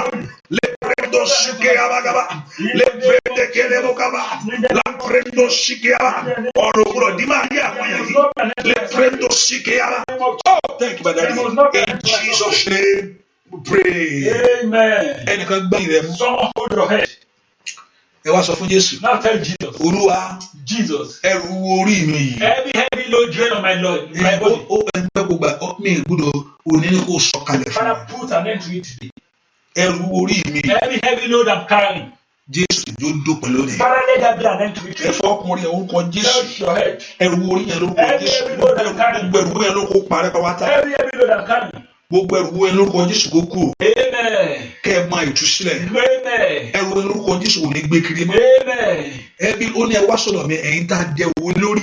Dàbí àwọn kan wà tí ó ní ẹrù láyé. There are people having heavy load in their head. Ilé ìgbésọ̀ bẹ́ẹ̀ ó ní ẹ wá sọ̀dọ̀ mi àwọn tó ń ṣe tí a tó di ẹrù lórí. Everyone having heavy load in you. Lórúkọ gbogbo ẹrù ẹ tó Jésù tẹ̀tọ̀ wá kó gbé kúrò láti. Amen. May church heavy load come to an end. Gbogbo ogun táyé ní pé kí n máa lọ káàkiri fún. Every day when they say you must just do. Gbogbo tó jẹ́ kí n dààmú fún. Everything that makes you to suffer. Gbogbo ogun tó múyàn tó sọ àwọ̀ ẹ̀dí àwọ̀ òjijì nínú ayé. Everything that turns prayer to fasting every day. Ilé lórúkọ ogun tó ń dààmú ọkàn. Everything disturbing your life. Lórúkọ Jésù lónìí. Today. Ìwọ ogun yẹn parapata. Be an end to that. Bóyá máa ìṣẹ́gun yẹn. No victory. Bóyá máa ìṣẹ́gun yẹn. No victory. Mo rí ọ̀fẹ́ yẹn. No that grace. Ẹ̀rí àánú ẹ gbà. Receive that mercy. Ẹ padà pẹ̀lú ẹ̀rí. Lord victory. Bẹ́ẹ̀ ni ó sì rí. So shall it be. Jésù Olúwa wa. Àmín. Àmín. So I see some people text kí tó gbàdúrà fún wa ká tó bèrè ta fẹ́ ọwọ́ Ọlọ́run. I just want us to do it quickly. When I call you, I'm going to call you. Don't worry. Just text me. If you have a testimony to any area, just text. I see some people texting, and I will just call you and just make sure you're by the phone. I mute the line. Mute the line. So we're not yet too or so I will call you and. My pay, so you're able to let me see. So I'll call you to just text me. You have a testimony of which is or you can text me. I can read it, or if you want to. Let me see. I'm trying to call people. Let me call this person. Okay, I'm calling you now. You can pick up your phone. I'm calling. Hello ma. Yes ma. I'm going ma.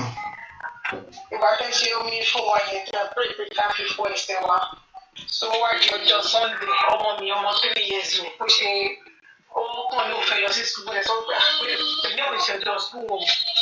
Mo wà ní kíchìn pẹ̀lú ẹ̀fẹ̀ bó ṣe sílẹ̀ kó dà ìgbà tó sílẹ̀ kó tó ṣe bọ́ sí ìpàdé yìí ó bọ́ síta àwọn èdè tó gba wájú ní wa ìjẹ́ pẹ́ẹ́mà ìpàwà so ló sọ ìwà ìwájú ni wọ́n sọ dá wọ́n ní kó sọ dá ògbà tó tẹ́lẹ̀ kan ó dá sí ọ̀dà side so mo kàn ní kíchìn tó wá kọ̀lẹ̀ fún wa pé òun rí ọmọ mi o pé wọ́n mú wá sí ọ̀nà so mo wá dúpẹ́ nǹkan tó yẹ kí dúpẹ́ pé mo dábò mo padà sí ọ̀dọ̀ náà pé Ọlọ́run jẹ́ kí n gba ìlú kúrò lé pé Ọlọ́run dá pẹ́pẹ́ lọ́jọ́ náà Ọlọ́run jẹ́ kí ọmọ mi dùn so mo dúpẹ́ ìjọba mi ní hallelujah méjì. Hallelujah, hallelujah, hallelujah, hallelujah, hallelujah, hallelujah, hallelujah, hallelujah.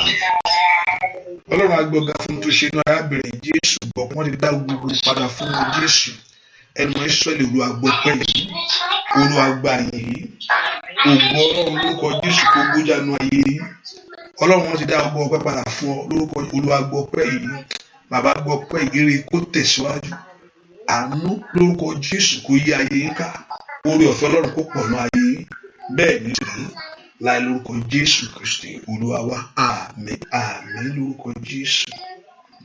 Thank you, God bless you. Let me see somebody else. Let me see. Okay. Okay. Let me see. Okay. I'm calling you now. You can check your phone. Just look at your phone. Those that have text that I'm calling you. Okay. Hello, ma. Customer. Èmi náà mo fẹ́ dúpẹ́ ní lọ́wọ́ Ọlọ́run fún orí ààbò àtàláfíà lórí ayé mi lórí ìdílé mi torí 2 weeks ago ní birthday mi. Mo dúpẹ́ fún Ọlọ́run tí Ọlọ́run jẹ́ kí bí ó ṣẹlẹ̀ sí mi àti ìdílé mi àti ní wípé 2 months ago ni mo lost daddy mi. So wọ́n á dúpẹ́ fún Ọlọ́run pé Ọlọ́run jẹ́ kí bí ó ṣẹlẹ̀ mọ́ nínú ìdílé wa. Torí ọ̀pọ̀ tó ṣẹlẹ̀ sí daddy mi sickness ló pa wọ́n bẹ́ẹ̀ ni pé kò ṣe nǹkan tó natural ṣe mọ́. So mo á dúpẹ́ fún Ọlọ́run kò fi gbogbo ògo fún Ọlọ́run fórí ààbò ẹ̀ lórí ayé mi lórí ìdílé mi. Ọlọ́run á gbé ọ̀gá fún ohun tó ṣe. Onígbénu gbogbo ká máa dúpẹ́ fún oore ọ̀fẹ́ tó fún wọn. Fún ààbò lórí ilé yìí. Jésù Olúwa gbọ́ ọpẹ́. Olúwa gbà yín. Olúwa gbọ́ ọpẹ́. Èyí tó fọjọ́ kan ọjọ́ wọn. Jésù gbọ́ ọpẹ́. Ire lórúkọ Jésù. Ààbò rẹ̀ kó tẹ̀síwájú ní ayé wọn. Lórúkọ Jésù, ààbò rẹ̀ kó tẹ̀síwájú ní ayé wọn. Lórúkọ Jésù, ààbò rẹ̀ kó tẹ̀síwájú ní ayé wọn. Ààbò rẹ̀ kó tẹ̀síwájú ní ayé wọn. Ẹ̀jẹ̀ Jésù kó yí ìdílé ká. Lórúkọ Jésù, ẹ̀jẹ̀ Jésù kó yí ìdílé ká. Ẹ̀jẹ̀ Jésù kó yí ìdílé ká. Ibi lórúkọ Jésù kó wọlé pápátá. Lórúkọ Jésù, ogun yóò ní gbérí mọ́. Lórúkọ Jésù, ogun yóò ní gbérí mọ́. Lórúkọ Jésù, ààbò Jésù kó yí ilé ká. Ààbò Jésù ẹ̀yin náà ká. Ààbò kó yí gbogbo ìran ká. Bó má jẹ̀mú Sátánì kọ́lọ́run kó bà á jẹ́. Bẹ́ẹ̀ ni ó sì rí láì lórúkọ Jésù Kristi. Olúwa wa, àmín, àmín, àmín. Àmín lórúkọ Jésù. Ok, níta máa pè é. Okay, sir. Okay, sir. Ẹ ṣé gan, sir. Hallelujah. Okay, let me see. Okay, there's somebody. Okay, have a testimony. Okay. Ẹ porúkọ Jésù, Olúwa jẹ́ kí n rí ẹ̀rí ńlá. Jẹ́ kí ìyanu ayé mi ṣẹlẹ̀. Ẹ sọ fún Jésù. I'm calling you son. Okay. Hello. Hello, sir. Yes, ma'am.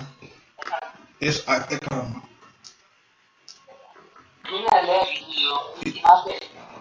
Okay, I'm going on. Ẹ ṣé sá, Olúwa tí wọ́n máa ṣàtàrà rẹ̀ pọ̀ dúpẹ́ pé tí mo ṣe ń tẹ̀lé pé kí ọwọ́ ìyanu àti ẹ̀yìn ní láti ẹ̀yìn rẹ̀ sí tẹ̀lé àwọn òyà ní ọkọ̀ tó ṣe fún ìdílé ìjẹ́ ìjẹ́ ìjẹ́ wọ́n ṣàgbé fún ìsọdá àti ìgbà ìṣẹ̀lẹ̀ sílẹ̀ bí ó ti máa jẹ́ ẹ mọ̀ pé lóun tó láti wà fún lọ sọ́ọ́ tó ṣe bá pè wọ́n gbà wọ́n kò yóò jẹ́ ìṣẹ̀ṣẹ̀ wọ́n máa tẹ̀sí wá lọ́wọ́ fún ọba lórí àkọ́kọ́ tàbá ṣe ìsáàlù sí lọ́wọ́ fún báyìí kí wọ́n gbà ó ṣàǹṣe ó ṣàǹṣe òbí ọlọ́ọ̀tẹ̀ ó ṣàwọn píṣọ àti ìwà ní ìsìn àti lórí ọlọ́ọ̀ láti fi lọ́ọ̀dù ìpadà lọ́ọ̀dù ìpadà nínú ṣe lẹ́yìn rẹ̀ ó ṣàǹṣe bẹ́ẹ̀ nígbà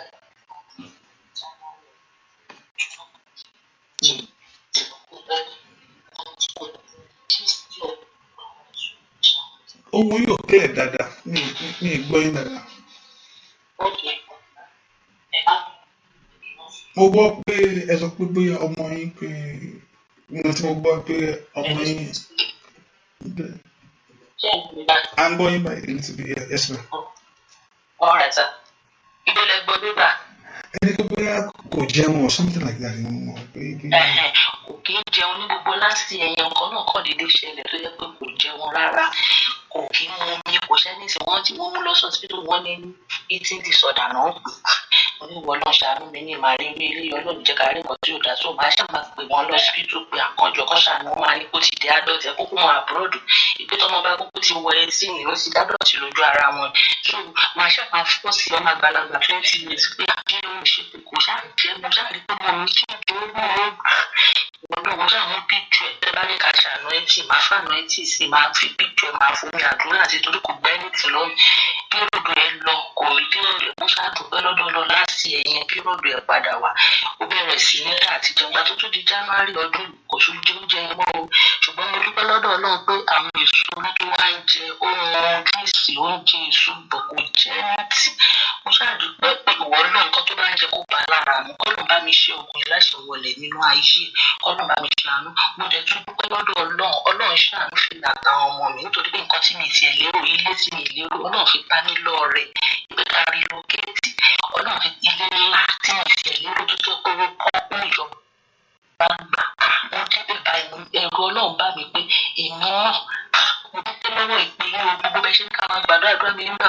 láti pọ́ǹtì náà mo kàn jí lóru mo bá yín náà láì mo fọ́lù yín ẹ̀rẹ̀ dárúkọ mi wípé wípé gbogbo nǹkan tó jọ́dọ̀ ọkàn fún mi Ọlọ́run ti parẹ́ Ọlọ́run ó ti fara tù mí wípé ìròbìnrin náà kan kò sí sínú ayé mi mo dúpẹ́ lọ́dọ̀ Ọlọ́run pé ọkàn mi balẹ̀ kọ́lọ́run túbọ̀ gba gbogbo ibi táwọn kọ́ rẹ̀ kọ́lọ́run ṣe bẹ̀ níbùgbé ayọ̀ fí màtà ọlọ́ àwọn yìí kó gun ayé ọmọ yìí kó túbọ̀ ṣe kó jẹun kó yìí mo dúpẹ́ òyàtọ̀ ńlá mo dúpẹ́ Ọlọ́run àtúbọ̀ bá mi gbé iṣẹ́ ìránṣẹ́ yín ga Olúwa àtúbọ̀ máa ṣe irú tí ọ̀rọ̀ yín ti dáadáa mo dúpẹ́ ní gbogbo ọmọ ẹṣẹ́ ọ̀dá ìpínlẹ̀ òyìnbó pẹ̀lú ọmọ ṣiṣẹ́ ìránṣẹ́ àtìyàwó ẹni fọmọ àtìyàwó ṣiṣẹ́ ìránṣẹ́ ṣe gbogbo ọmọ Ọlọ́run á gbé ọ̀gá fún àtúnṣe ìwọ lóníṣẹ́ Jésù ààyè lógo wọ́n dúpẹ́ fún ayé ọmọ yìí ibi tó bá ṣe rẹ̀ dé oní tó bẹ̀rẹ̀ ṣe rere ìwọ ni wàá parí ẹ̀ agbẹ́ fún ààbò àti ìpamọ́ agbẹ́ fún oore ọ̀fẹ́ èyí tó fún ọ Jésù wọn á dá ògo padà fún ìwọ Ọlọ́run wọ́n dúpẹ́ orí àná yìí ó fún tí Ọlọ́run ṣe Jésù gba ọpẹ́ yìí Jésù gba èyí ọpẹ́ lórúkọ Jésù tó wá dún níwájú ìwọ Ọlọ́run mo wá bẹ̀ ọ́ bàbá jẹ́ kí ọpẹ́ yìí pọ̀ sí lórúkọ Jésù jẹ́ kí ọpẹ́ yìí pọ̀ sí jẹ́ kí ọpẹ́ yìí pọ̀ sí fún ọ ní ẹnu ọpẹ́ yìí fún ọ ní ẹnu ọpẹ́ yìí fún ọ ní ẹnu ọpẹ́ yìí fún ọ ní ẹnu ọpẹ́ yìí fún ọ ní ẹnu ọpẹ́ yìí fún ọ ní ẹnu ọpẹ́ yìí ìran rẹ fún ayé ọmọ yẹn lórúkọ Jésù kó wá sí ìmúṣẹ ìran ayé rẹ ò ní dàrú lórúkọ Jésù ìran ayé rẹ ò ní dàrú Ọlọ́run ìwòsàn Ọlọ́run àṣepé ṣiṣẹ́ láṣepé gbogbo tó lòdì kó para gbogbo ẹ̀mí kẹ́mi lórúkọ Jésù kó jáde láti san lórúkọ kó gba ìtúsílẹ̀ ọwọ́ agbára ẹ bá mi gbélé ọmọ yẹn lọ́wọ́lọ́wọ́ ọwọ́ ìṣẹ́gun ẹ bá mi gbélé níbikíbi tó ọmọ yẹn wà Olúwa lọ gbé ọwọ́ lé Olúwa gbé ọwọ́ ńlá rẹ Olúwa gbélé lórúkọ Jésù kẹ́ ẹ ní ìsinmi kí ọkàn yín kó balẹ̀ kí inú yín kó dùn kí ayọ̀ yín kó kún bẹ́ẹ̀ ni ó sì rí láì lórúkọ Jésù Kristi Olúwa wa àmín àmín àmín àmín àmín ṣẹ́gun rè ayọ̀ ní tèmi. Ayọ̀ ní tèmi ayọ̀ ní tèmi. Bẹ́ẹ̀ lórúkọ Jésù yóò rí fún lórúkọ Jésù. God bless you, man. God bless you. Thank you, sir. Yes, Thank you. Let me see. I think somebody text. Let me see. Let me look at the text. Let's do this quickly and a quick one. Let me see. I'll just text. Look at this text. Okay. Let me see. Okay. Okay. Is it this morning? Okay. Today is too. Good morning, Pastor. I want to praise God. Praise Almighty God for His mercy that He has shown me yesterday. I went for my driving test, even though I've made so many mistakes. The instructor passed me. Okay. Hallelujah, hallelujah. I can now drive without fear anymore. Glory be to God.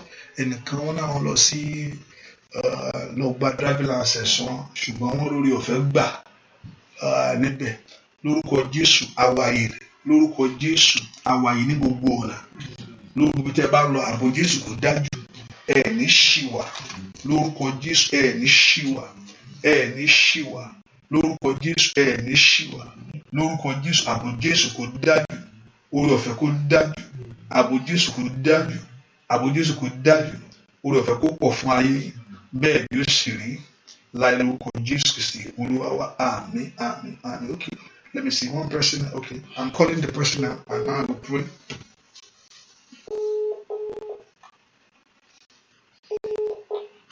Hello. Hello, sir. Hello, sir. Hello, sir. Hello, sir. Hello, sir.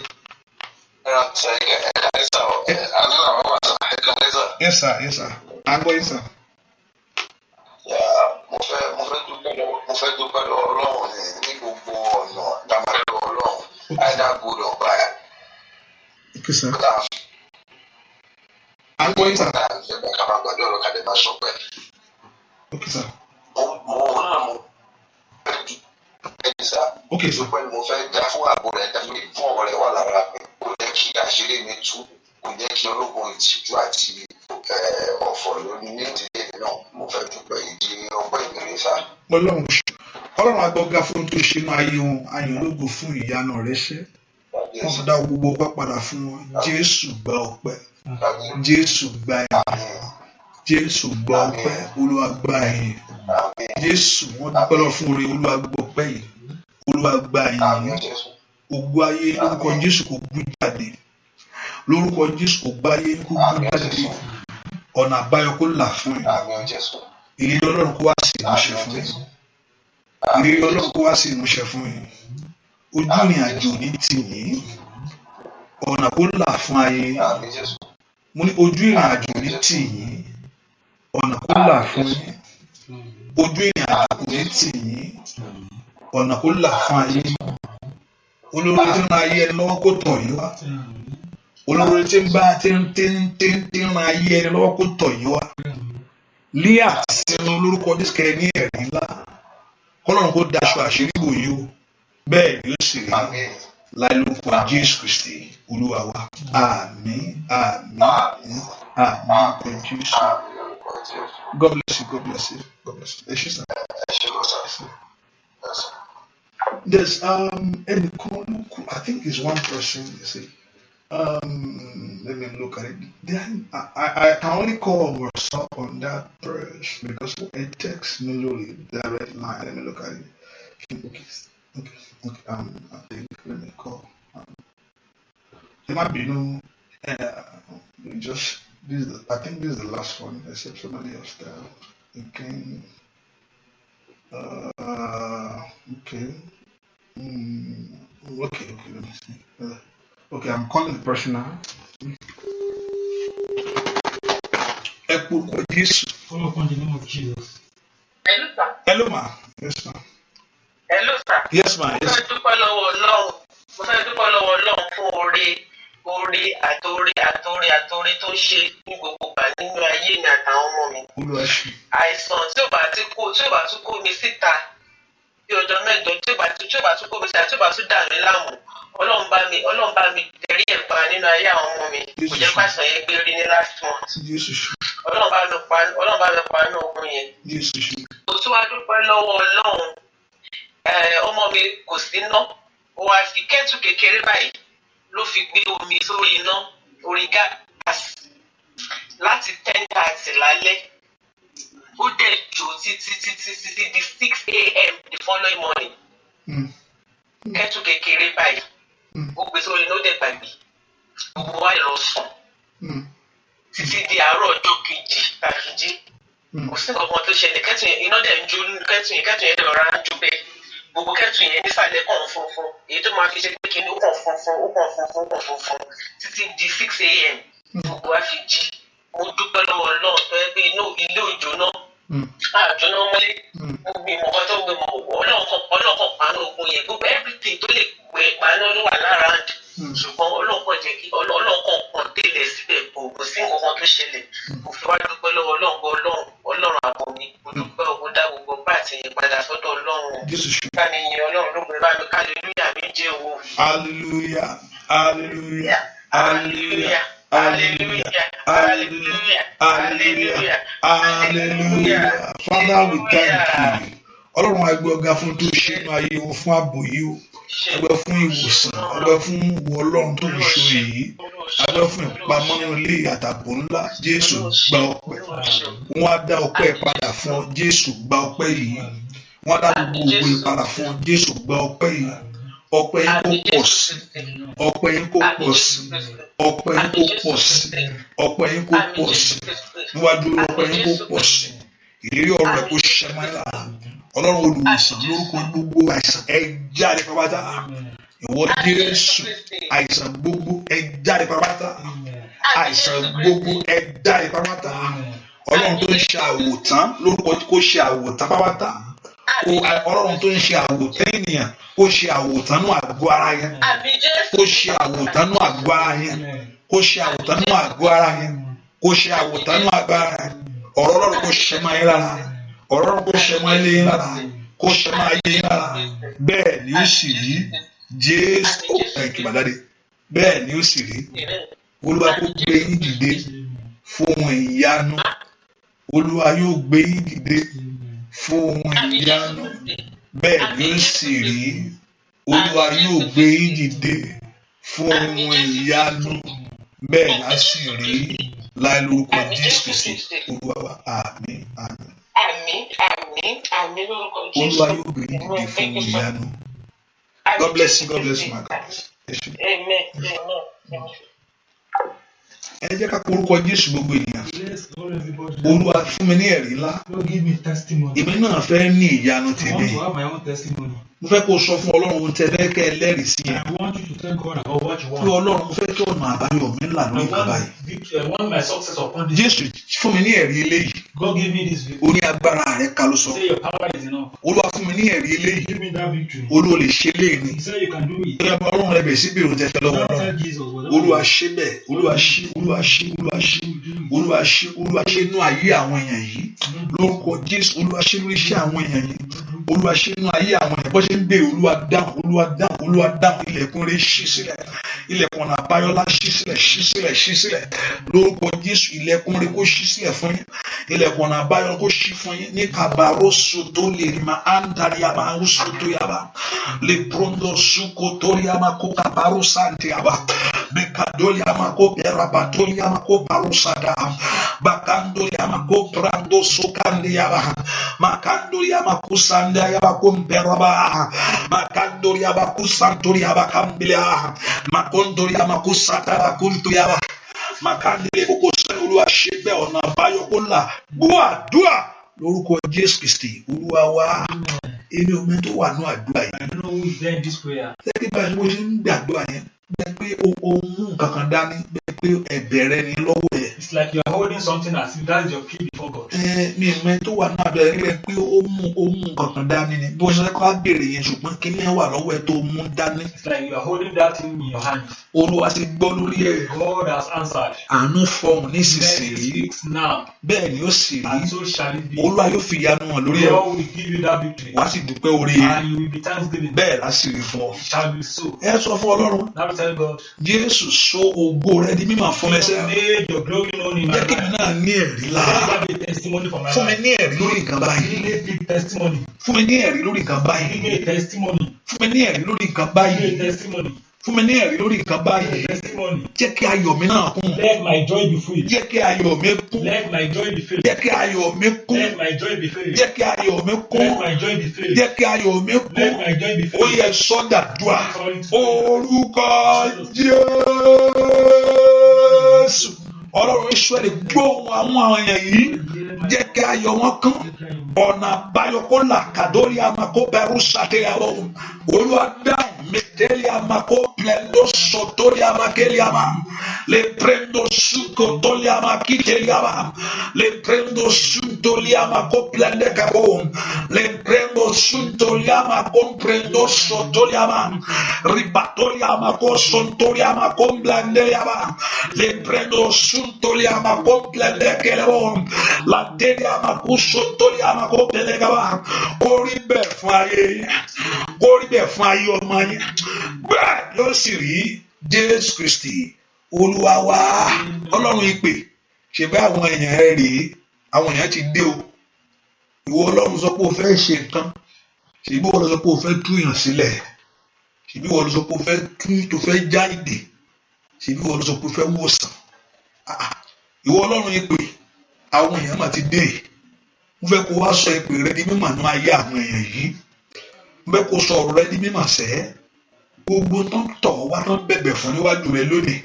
Mo fẹ́ kó dáhùn ní ìwòye oṣù tó ń bọ̀. Mo fẹ́ kó fún wa ní ẹ̀rí ńlá. Mo fẹ́ kó mú ọ̀rọ̀ rẹ ṣẹ. Mo fẹ́ kó fún àwọn yẹn ní ìṣẹ́gun tó pọ̀. Mo fẹ́ kó sì lànà àbáyọ fún wa. Jésù ṣe bẹ́ẹ̀ láyé wa. Ìwọ ló níṣẹ́, ìwọ ló sọ pé o fẹ́ ṣe nǹkan. Ìwọ ló sọ pé o fẹ́ tú àwọn èèyàn lẹ̀. Ìwọ ló sọ pé o fẹ́ rán ayé èèyàn padà. Ohun tó o lè lérò nìyẹn. Ìrò ọkàn rẹ bẹ́ẹ̀ ló sọ pé o ò ṣe mọ́. O ò sọ pé o ò ṣe mọ́. Bẹ́ẹ̀ sọ pé o ò ṣe mọ́. O ò sọ pé o ò ṣe mọ́. Ohun tó o sì dúró lórí ló sì dúró lórí. Lórúkọ Jésù ìyanu àwọn èèyàn kò fara hàn. Ohun tó ti bèrè agbára rẹ kàkóso tó kẹ́nikẹ́ni sọ lónìí tí ìwọ Ọlọ́run ò lè ṣe. Lórúkọ Jésù ọ̀nà àbáyọ kó là. Gbogbo agbára tó ló ti ẹ tẹríba lórúkọ Jésù. Gbogbo agbára tó ló ti ẹ tẹríba lórúkọ Jésù. Gbogbo agbára tó ló ti ẹ tẹríba lórúkọ Jésù. Gbogbo agbára tó ló ti ẹ tẹríba lórúkọ Jésù. Ní orúkọ Jésù ni ẹ tẹríba. àìdọ́nà ó là bẹ́ẹ̀ ni ó sì rí láì lórúkọ Jésù Kristi Olúwa wa àmín. Lastly mo fẹ́ gbàdúrà fún gbẹ́tẹ́ gbogbo àwọn tó ránṣẹ́ ìránṣẹ́ lọ́wọ́. It's not that we need. I just don't want to make it like coming, give. No, but it's okay, because the many things that needed in this place every month. Ṣùgbọ́n fún àwọn kan tó ń ṣe bẹ́ẹ̀ gbàdúrà fún, and wọ́n tó dey have that thought. Kò sí every good thought tí ò ní reward nínú. Every good thought you have towards God, there's a reward for it. So you mean it in your heart. You know, so even though you have the good thought, and those that are doing it, even if I'm not coming do this, when there's monthly bills here that we do, but I want to the internet, the radio line, all the app that we are using, you know, he has monthly things that Amen. Father, I pray on a kola family. Amen. Gbogbo èèyàn yìí lórúkọ Jésù ẹ lọ rí ire gbà. Ìwọ Ọlọ́run Ísírẹ́lì fi ohun ńlá lé wọn lọ́wọ́. Fi ohun ìbùkún lé wọn lọ́wọ́. Dá padà fún wọn ní ìlọ́po. Jẹ́ kí wọ́n rí bẹ́ẹ̀ dá padà fún wọn ní ìlọ́po. Dá padà fún wọn ní ìlọ́po. Ojú ò ní tì yín. Ojú ò ní tì yín. Ojú ò ní tì ayé yín. Ojú ò ní tì yín. Gbogbo ohun tó bá ti kù ní gbogbo ọ̀nà ọ̀run kó parí ẹ̀. Ibi tí ẹ bá ti lérò ọ̀nà kó là fún yín bẹ́ẹ̀. Ẹ lọ rí ògo. Gbogbo ẹni tó wù láti ṣe lórúkọ Jésù oore ọ̀fẹ́ kó dájú fún yín. Ẹ lọ rà àánú yẹn gbà. Bẹ́ẹ̀ ni ó sì rí. Bóyá omi ìsímọ́ kọ́ lọ́nà kó yọ omi ìsímọ́. Gbogbo ẹni tó ń wọ́ ọmọ ẹ lọ́rọ́ ọmọ bí. Gbogbo ẹni tó ń wọ́ ọmọ ẹ lọ́rọ́ ọmọ bí. Gbogbo ẹni tó ẹ lọ́rọ́ ọmọ bí. Gbogbo ẹni tó wọ́ ọmọ ẹ lọ́rọ́ ọmọ bí. Agbọ́ náà máa fi and that will be mo ṣe gbàdúrà yìí máa ní àkókò kọ́lọ̀ fún mi lórí ọ̀fẹ́ yẹn fún àwọn tó máa ń wá ọmọ. I will just make it a special prayer for those that have tó gbàdúrà fún ọmọ. Kọ́lọ̀ fún mi lórí ọ̀fẹ́ yẹn I will just have that time for them pé àwọn tó wọ ọmọ nìkan it can be on Zoom ó lè máa kọ́ mo fẹ́ káwọn tó wọ ọmọ yẹn gangan ni àwọn tó wọ ọmọ yẹn can be on Zoom it can be on, but I will set the time that just have one prayer day fún àwọn tó wá ń pé mò ń wá ọmọ lórúkọ Jésù ẹ lọ rí ọmọ bí ó sọ pé ẹnikẹ́ni ò ní yàgàn lórúkọ Jésù ẹ lọ ọmọ bí eléyìí tẹ́ bí kò ṣe rere lórúkọ Jésù eléyìí tẹ́ ti bí kò lọ ṣe rere lórúkọ Jésù eléyìí tọ́wọ́ ti fún yín kọ́ lọ ṣe rere lórúkọ kankan ò ní sọnù àní sọmọnù àwa náà ò ní sọnù àbò Jésù kò dájú káfí ìjọba ọ̀run ṣeré jẹ́ bẹ́ẹ̀ ni ó sì rí tó bá dé oṣù tó ń bọ̀ ó tó di oṣù tó ń bọ̀ gbogbo tó gbà ládùúgbà lórúkọ Jésù ọ̀run kókó rí ẹ lọ́wọ́ bẹ́ẹ̀ ni ó sì rí o láì lórúkọ Jésù Kristi Olúwa wa àmín àmín àmín lórúkọ Jésù. God bless you. Thank you for being here. God bless you. Thank you for being here. See you Monday at the same time. And also go and worship the Lord on this Sunday and give thanks to God. God bless you. Bye-bye. Thank you. Thank you very much. God bless you. Bye-bye. Hallelujah. Hallelujah. Hallelujah. Hallelujah. Hallelujah. Hallelujah. Hallelujah. Hallelujah. Hallelujah. Hallelujah. Hallelujah. Hallelujah. Hallelujah. You are blessed in Jesus' name. God bless you. Bye-bye. See you. Thank you.